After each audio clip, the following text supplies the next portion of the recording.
Bien, buenos días. Este es un nuevo video de biología preuniversitaria y sabemos que está basado en el prospecto del ONSAC y en el actualizado del 2020.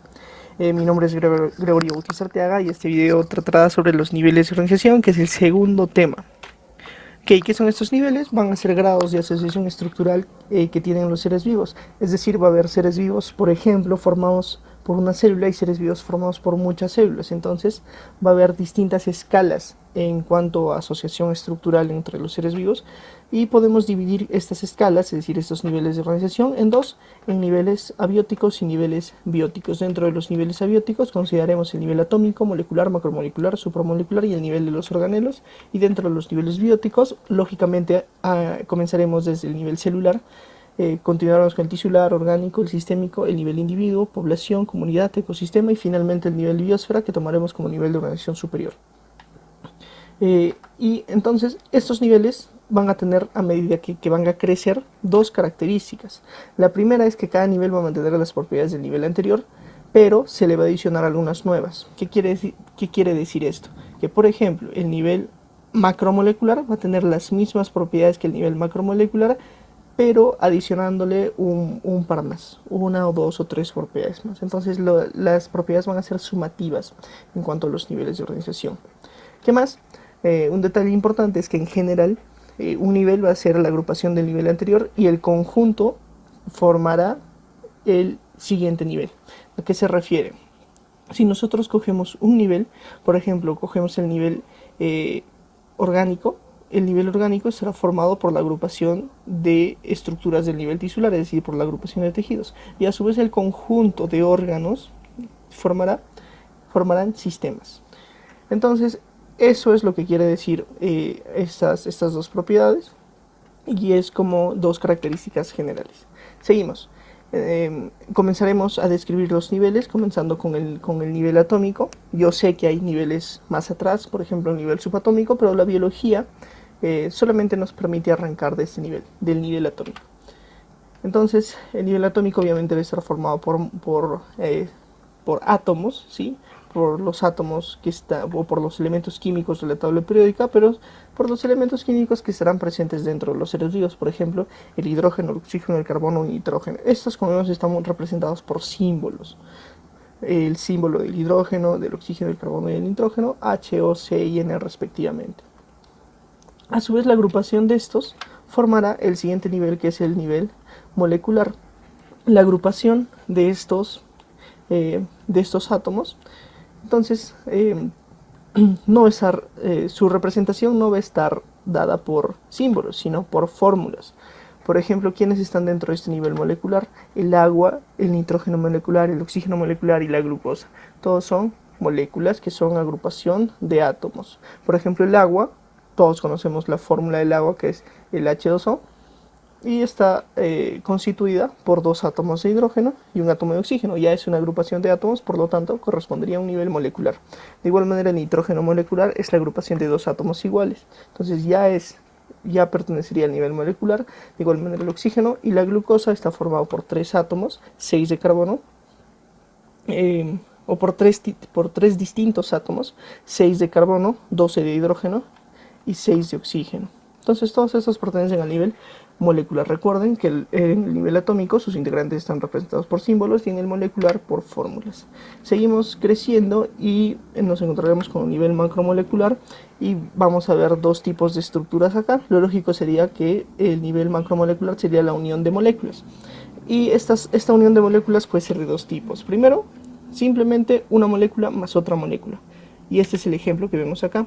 Una molécula de alcohol más moléculas de ácidos grasos. Es decir, un tipo de molécula más otro tipo de molécula. Entonces esto nos va a dar una macromolécula.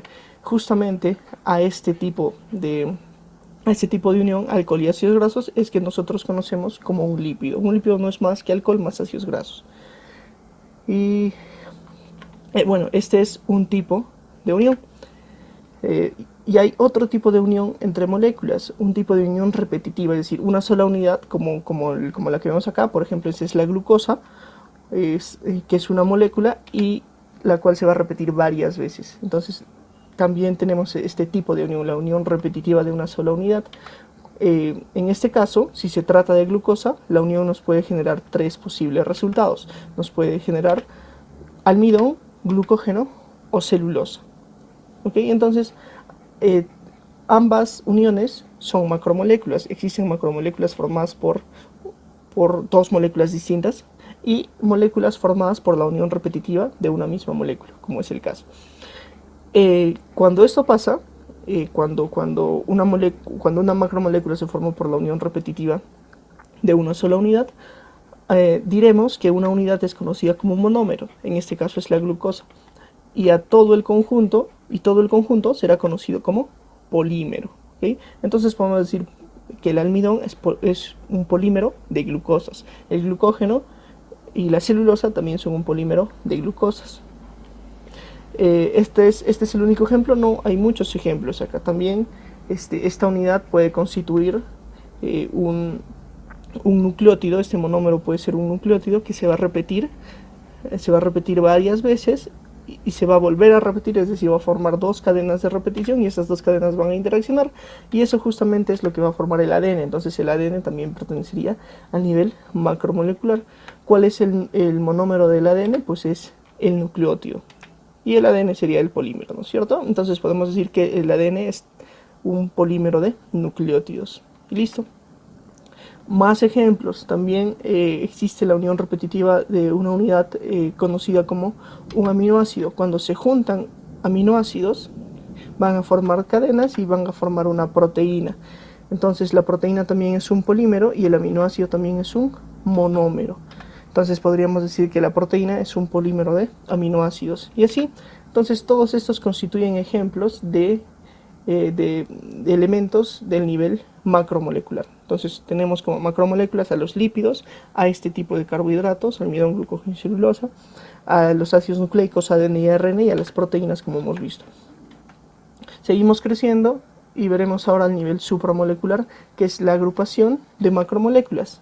Sería lógico. Entonces, si nosotros agrupamos lípidos más proteínas, lípidos más carbohidratos y proteínas más carbohidratos, tendremos estos productos: lípido más proteína, lipoproteína; lípido más carbohidrato, glucolípido; proteína más carbohidrato, glucoproteína, ¿verdad? Es lógico. Entonces estos son los elementos de nivel supramolecular: lipoproteínas, glucolípidos y glucoproteínas.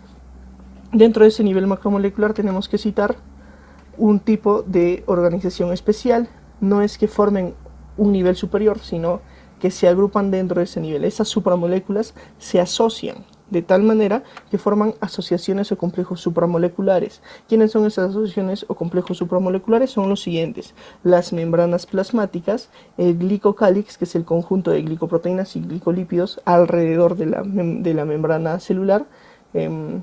Podríamos decir que también solamente son los carbohidratos alrededor de la membrana celular. La membrana celular también es una asociación o complejo supramolecular, y ustedes dirán por qué ponemos membranas plasmáticas y membrana celular en partes distintas. No es lo mismo, y realmente no. Cuando nosotros nos referimos a membranas plasmáticas hablamos en general de toda membrana. Las mitocondrias tienen membranas, los cloroplastos tienen membranas, las mitocondrias tienen membranas y todas esas membranas son conocidas como membranas plasmáticas. En cambio, la membrana de la célula tiene características distintas, características especiales. Una de ellas son los carbohidratos en la parte externa. Por eso es que no toda membrana plasmática es membrana celular. Las membranas plasmáticas membrana plasmática es un término general y membrana celular es la membrana plasmática que está recubriendo a la célula. Entonces, estos son algunos ejemplos. Acá hay más. Acá está la membrana plasmática o membrana celular, y esta estructura, en caso exista, es la pared celular. Entonces la pared celular también forma parte de un complejo supramolecular. Y por último, el citoesqueleto. El citoesqueleto también es una estructura que corresponde a un complejo supramolecular. ¿Listo? Entonces, si seguimos creciendo con estos niveles, y tocaría tocar el nivel organelos. Dentro del nivel organelos están obviamente todos los organelos de la célula. Está el aparato de Golgi, bueno, y todos los organelos que tú conozcas. El núcleo también es un organelo, es considerado como el organelo más grande de la célula. El retículo endoplasmático rugoso, el liso, los lisosomas, las mitocondrias, los cloroplastos y los ribosomas. Si somos curiosos, los ribosomas técnicamente no deberían ser acá, porque un ribosoma es la asociación de ribonucleoproteínas, es decir, proteínas propias del ribosoma, más ARN ribosómico. Entonces, técnicamente no debería estar en nivel organelos, pero convencionalmente ya se le pone acá porque, bueno, porque son ribosomas y así, y como organelos los hemos conocido siempre. Entonces, todos los organelos están ahí. Y ese fue el último nivel abiótico, que puede ser pregunta de examen. ¿Cuál es el último nivel abiótico? El nivel organelos. Luego seguimos creciendo y comenzamos con el nivel biótico, y el primer nivel biótico obviamente ¿quién va a ser? El nivel celular. Todo el conjunto de organelos y las asociaciones supramoleculares que vimos antes se van a juntar en una unidad. Esta unidad justamente es la célula, va a ser una unidad funcional, una unidad fisiológica, una unidad genética, una unidad estructural, una unidad vital, etc. Todo esto se resume simplemente en una palabrita o en dos palabritas, que es unidad fundamental. Entonces la célula es la unidad fundamental de los seres vivos. Tenemos acá algunos ejemplos. La izquierda es una célula eucariota en general. Luego vemos una célula muscular y una neurona. Y nada más que ver acá, continuaremos con el nivel tisular histológico o hístico. Otro nombrecito también es nivel textural. Entonces va a estar formado por la agrupación del nivel anterior, del nivel celular, pero tiene otro detalle, un detallito de más. Estas células tienen que tener el mismo origen y la misma función. Recién si vemos una agrupación de células con el mismo origen y misma función, podemos hablar de un tejido. ¿A qué me refiero? Por ejemplo, ahí a la izquierda, acá a la izquierda, vemos una asociación de células. Acá tenemos una célula eucariota cualquiera, en general, una neurona y una célula muscular. Y es un conjunto de células, pero no es un tejido. Para que sea un tejido tienen que compartir el mismo origen y misma función. Por ejemplo, en las que vamos a ver más adelante. Ese por ejemplo, es un tejido muscular que está formado por el conjunto de células musculares y están compartiendo el mismo origen y misma función. Y ese sería el tejido nervioso, ¿no? Que cumple el mismo concepto. Está formado por las mismas células que están compartiendo el mismo origen y misma función. Listo, seguimos creciendo y tendremos el nivel orgánico u organológico. Dentro de ese nivel está obviamente la asociación de tejidos. ¿Sí? La asociación de tejidos, habrá tejido endotelial, tejido muscular, tejido conjuntivo, etcétera, y finalmente forman un órgano. Y este órgano también tiene que estar especializado en una función. El corazón, podemos decir que su función es bombear la sangre, y también podemos ver un cerebro cuya función vendría a ser como un centro integrador de la información. Y continuamos con el nivel sistémico. Dentro de ese nivel sistémico vamos a tener que hacer la distinción entre dos conceptos, entre el concepto de aparato y el concepto de sistema. Bueno, vamos a hacer esa distinción solamente en caso nos exija la pregunta. Si no, no tiene caso hacer distinción. Miren, acá tenemos componentes del digestivo, y a la izquierda y a la derecha componentes del nervioso. Tenemos un estómago y un intestino, y a la derecha tenemos un cerebro, un tallo cerebral, un cerebelo y parte de la médula. Acá tenemos solamente estómago e intestino delgado. Hagamos de cuenta, ¿sí?, que sacamos de este estómago una célula. Por ejemplo, va a salir una célula parietal. Esta célula parietal no la vamos a encontrar en ninguna otra parte del digestivo. No la vamos a encontrar en el intestino, en el intestino delgado, ni en el intestino grueso, ni en la faringe, nada. Es propia del estómago. Y si sacamos una célula del intestino de la misma manera, probablemente salga un enterocito. ¿Ok? Un enterocito. El enterocito también es exclusivo del intestino delgado. No lo vamos a encontrar en el estómago, en la faringe, ni en la boca, ni en ningún otro lugar. Y nos damos cuenta que las células, en este caso, las células son propias de cada órgano, es decir, son células distintas. Toda la estructura completa del digestivo está formada por células distintas. En cambio, ¿qué pasa en este lado? Si nosotros sacamos una célula de este lado, probablemente salga una neurona. Y si sacamos una célula de la médula, también probablemente salga una neurona. Porque todo está formado por el mismo tipo celular, son células iguales. Entonces ya vimos la diferencia que hay entre esas dos organizaciones. Primero, cuando la estructura completa está formada por células distintas o por distintos tipos celulares, estaremos hablando de un aparato. Y si está formado por el mismo tipo celular, lo consideraremos como sistema. Y esa es la diferencia entre aparatos y sistemas. Aparatos, diferentes tipos celulares, y sistema, un mismo tipo celular. Pero solamente vamos a hacer esta clasificación en caso la pregunta no los exija. ¿Por qué? Si te das cuenta, dentro de este nivel hay aparatos y sistemas, sin embargo el nivel se llama sistémico.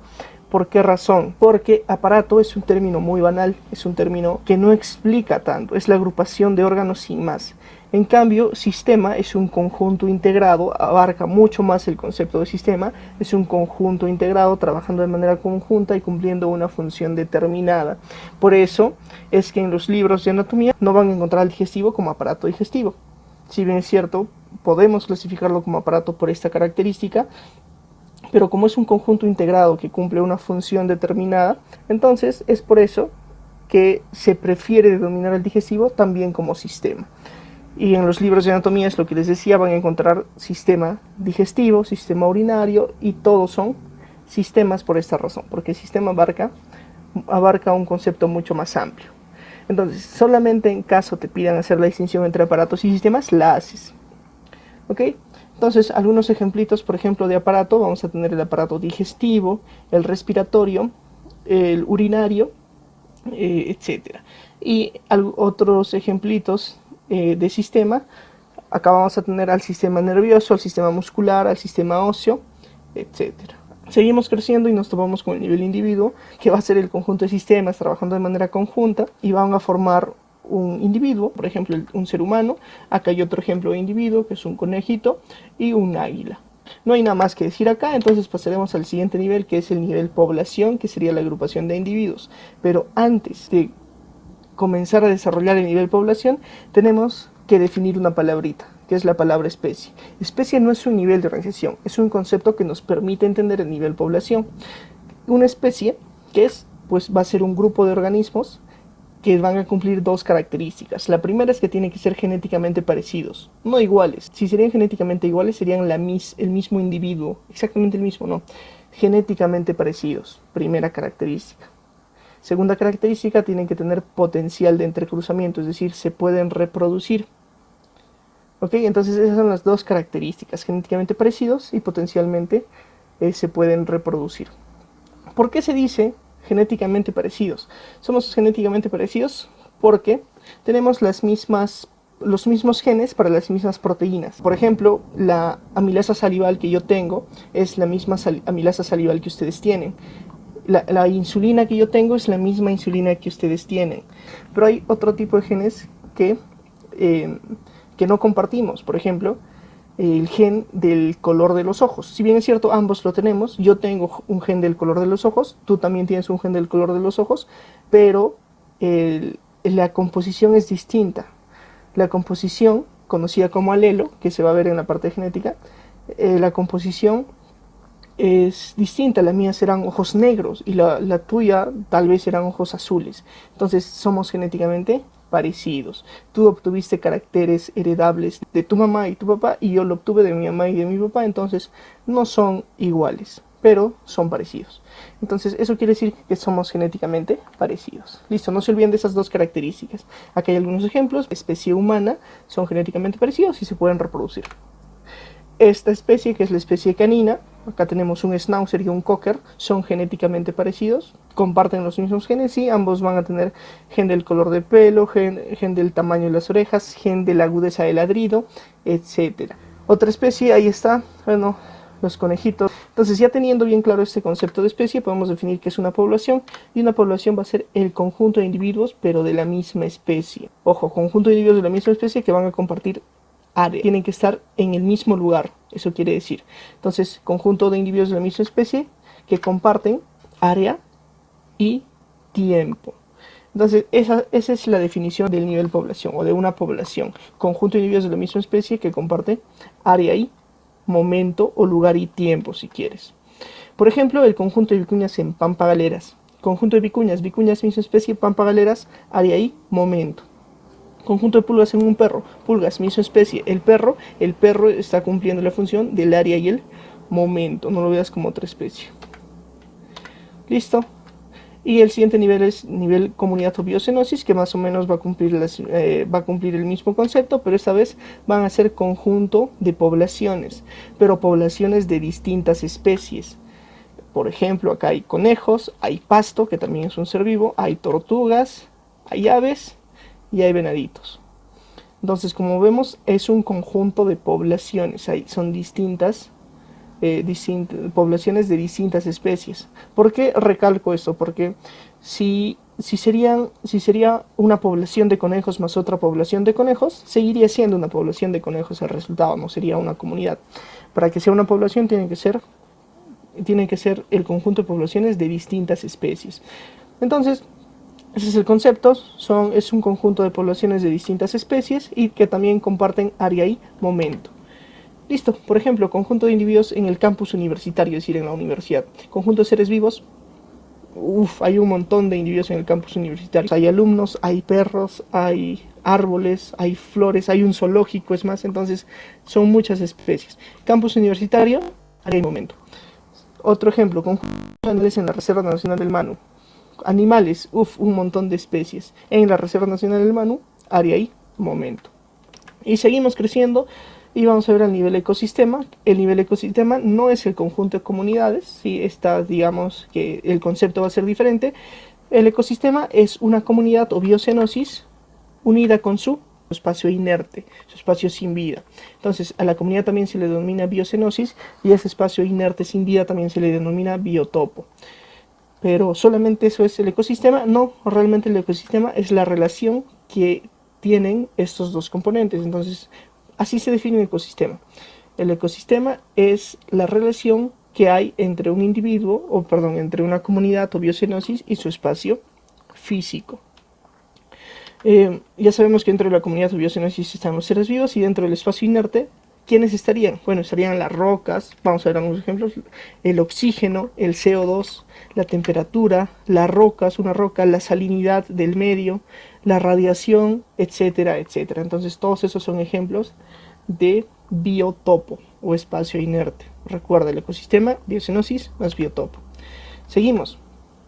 Y el nivel biosfera, que es el nivel de organización superior, es el conjunto de todos los seres vivos en la superficie terrestre, ¿sí? con su espacio físico. Por eso es conocido como biosfera de vida, ¿no? Es todo el conjunto y es el nivel de organización superior y se dice que tiene nombre propio, que es el planeta Tierra, y justamente es el único ejemplo que tenemos. Ustedes pueden decir, pero en Marte también se ha descubierto que hay vida. No está confirmado al 100%.